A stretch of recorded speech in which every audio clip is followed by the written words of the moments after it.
Assalamualaikum warahmatullahi wabarakatuh.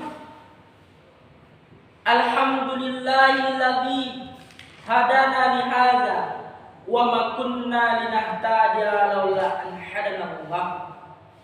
Asyhadu an la ilaha illallah wahdahu la syarikalah wa asyhadu anna Muhammadan abduhu wa rasuluh alladzi la nabiyya wa la rasula ba'da amma ba'd. Pertama-tama yang paling utama, marilah sama-sama kita bersyukur kepada Allah Subhanahu wa taala yang telah memberikan kita begitu banyak nikmatnya sehingga kita dapat beraktivitas sampai sekarang ini.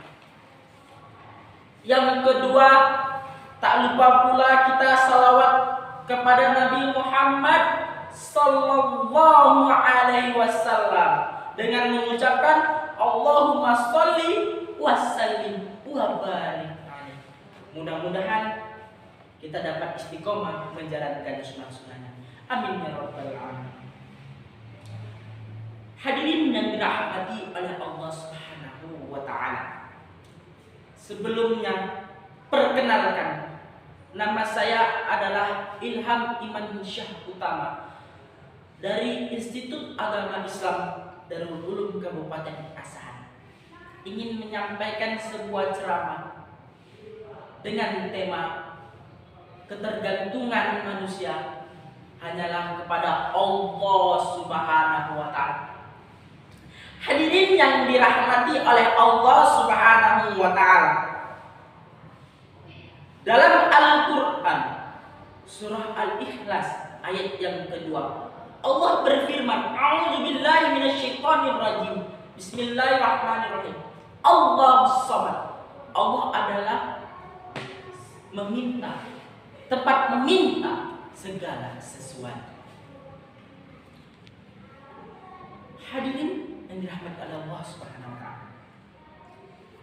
Ibnu Abbas menafsirkan surah Al-Ikhlas ayat kedua bahwasannya dalam tafsir Ibnu Katsir meriwayatkan kita sebagai hamba Allah, ciptaan Allah, makhluk yang paling sempurna, tidak pantas meminta selain kepada Allah Subhanahu wa taala. Kita tidak diperbolehkan meminta kepada berhala, patung-patung, pohon besar, bahkan matahari sekalipun.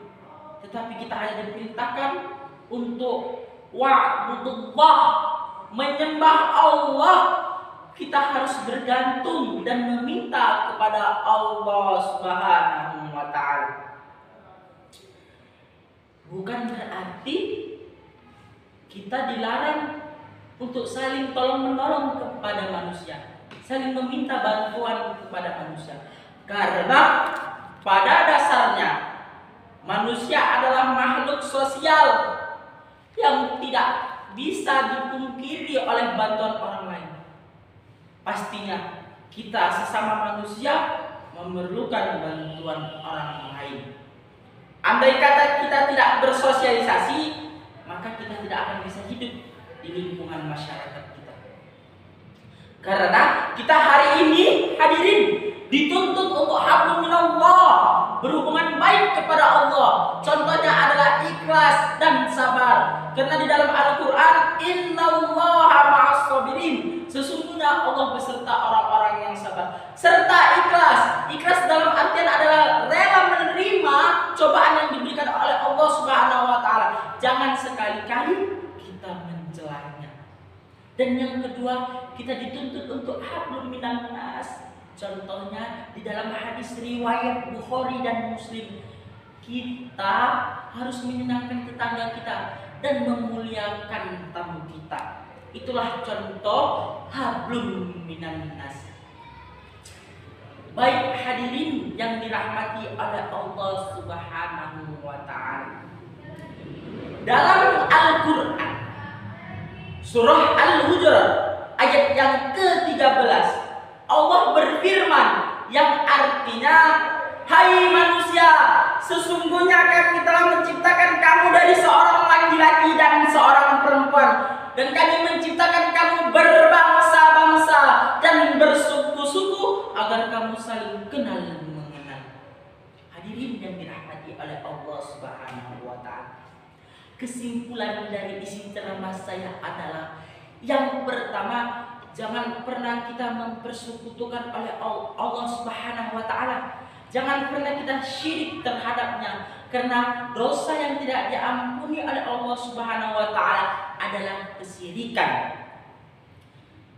Kita harus bergantung hanya kepada Allah Subhanahu wa Ta'ala, tidak bergantung dengan yang lain. Bukan berarti kita tidak bergantung kepada manusia, karena pada dasarnya manusia adalah makhluk sosial yang memerlukan bantuan orang lain. Sebagaimana dalam Al-Quran dijelaskan bahwa kita ini diciptakan Allah bersuku-suku dan berbangsa-bangsa agar kita saling mengenal. Dalam artian kita harus bersosialisasi tentunya. Mungkin hanya inilah yang dapat kami sampaikan. Lebih dan kurangnya kepada Allah saya mohon ampun. Kepada hadirin mohonlah saya untuk dimaafkan. Saya akhiri dengan billahi fisabilil haqqa fastabiqul khairat. Nun wal qalami wa ma yasturun. Assalamualaikum warahmatullahi wabarakatuh.